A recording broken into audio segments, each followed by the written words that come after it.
In front of me is Motorola Edge 50 Neo, and today I would like to show you how you can use one-handed mode.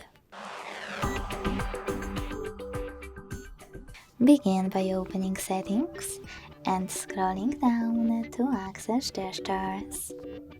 Then hit one-handed mode, and if you are using gesture navigation, use this switcher to activate it.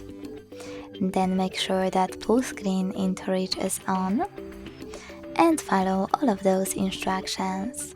So when I pull down at the bottom, I guess that one-handed mode is working properly. If you want to go back, you can swipe up or click on gray area at the top.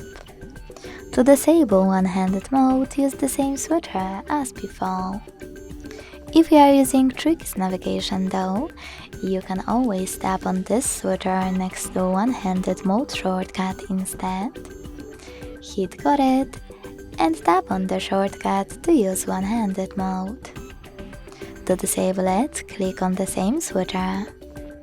Thanks so much for watching. If you enjoyed this video, leave a like, comment and subscribe.